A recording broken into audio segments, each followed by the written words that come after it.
আমার কাঁকড়াগুলো ভাজা হয়ে গেছে, এখন তেল থেকে তুলে নিব। কালারটা কিন্তু খুব সুন্দর হয়েছে, আর এটা কিন্তু খেতেও দারুণ লাগবে। নমস্কার বন্ধুরা, কলি কিচেন উইথ ভিলেজ ফুডে আপনাদের সবাইকে স্বাগত জানিয়ে আজকে রেসিপি শুরু করছি। আজকে আমি কাঁকড়া কাটার পদ্ধতি সহ কাঁকড়া কিভাবে ভাজি করতে হয় সেটাই দেখাবো। প্লিজ বন্ধুরা আপনারা অবশ্যই পুরো ভিডিওটি দেখবেন, আশা করি ভালো লাগবে।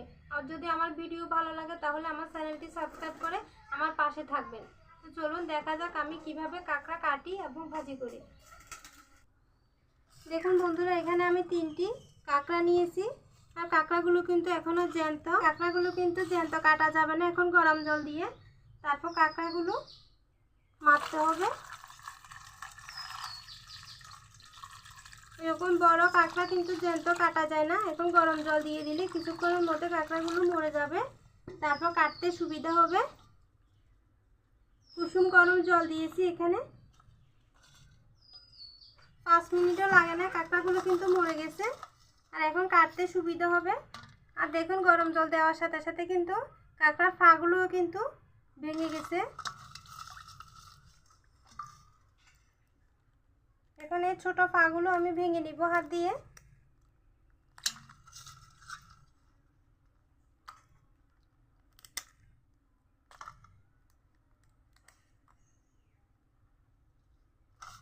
এখন এগুলো কাটার আগে এই অবস্থায় থাকতে ভালো করে ধুয়ে নিতে হবে। বন্ধুরা, আমি কাঁকড়াগুলো ভালো করে ধুয়ে নিয়ে চলে এসেছি। দেখুন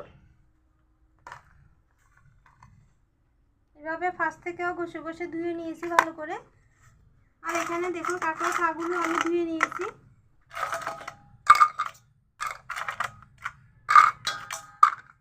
বন্ধুরা, কাঁকড়ার এই বড় বড় ফাগুলো কিন্তু ভাজা করলে ভালো করে ভেতরটা ভাজা হয় না, সেজন্য আলাদা করে ডিপ ফ্রিজে রেখে দিব। অন্য কাঁকড়াগুলো যেদিন রান্না করবো ওই দিন একসাথে দিয়ে রান্না করে ফেলবো। তো দেখুন এই ছোট ফাগুলো আমি এখন কেটে দিব, 2 ভাগ করে নিতে হবে। আর এই অংশটা এটা বাদ দিয়ে দিতে হয়, এটা কিন্তু খাওয়া যায় না। এভাবে আমি সবগুলো কাঁকড়ার ফা কেটে নিব। বন্ধুরা, বড় কাঁকড়া কিন্তু হাত দিয়ে এভাবে ভাঙতে কষ্ট হয়, সেজন্য আমি বটি দিয়ে এই পাশে একটা কাড়ি দিয়ে দিব, তাহলে খুব সহজে ভেঙে যাবে। এই দেখুন কাঁকড়া কিন্তু অনেক কুসুম হয়েছে ভিতরে, এই পাশে ময়লাগুলো ফেলে দিতে হবে।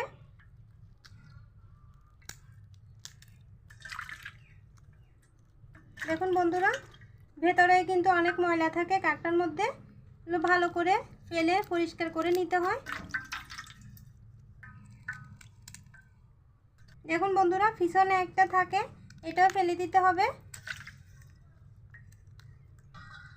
এটাকে অল্প অল্প জল দিয়ে ধুয়ে নিতে হবে, এমনভাবে ধুয়ে নিতে হবে যাতে কুসুমটা চলে না যায়।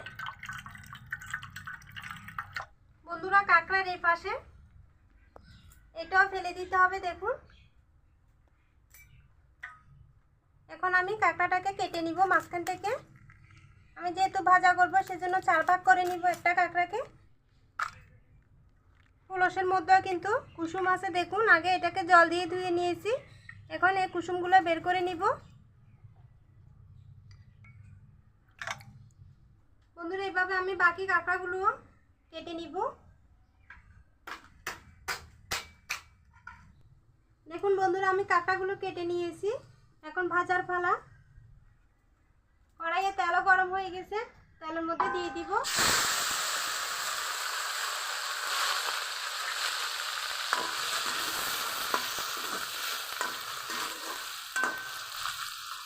লবণ, হলুদের গুঁড়া, মরিচের গুঁড়া, মশলার গুঁড়া।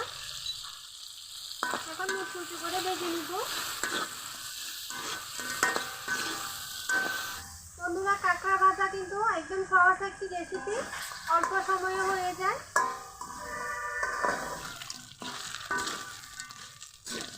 এখন বন্ধুরা আমার কাঁকড়াগুলো ভাজা হয়ে গেছে, এখন তেল থেকে তুলে নিব।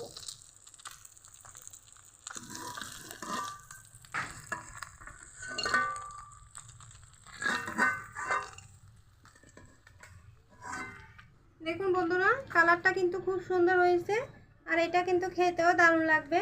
কত সহজে কাঁকড়া ভাজা করা যায়। আর এভাবে কাঁকড়া কাটলে কিন্তু কোনো ঝামেলা নেই, খুব সহজে কাঁকড়া কাটা যায়। আর এরকম কাঁকড়া ভাজা গরম ডাল ভাতের সাথে খেতে কিন্তু দারুণ লাগে। আপনারা একদিন হলো এভাবে করে খেয়ে দেখবেন, খুব ভালো হয় খেতে।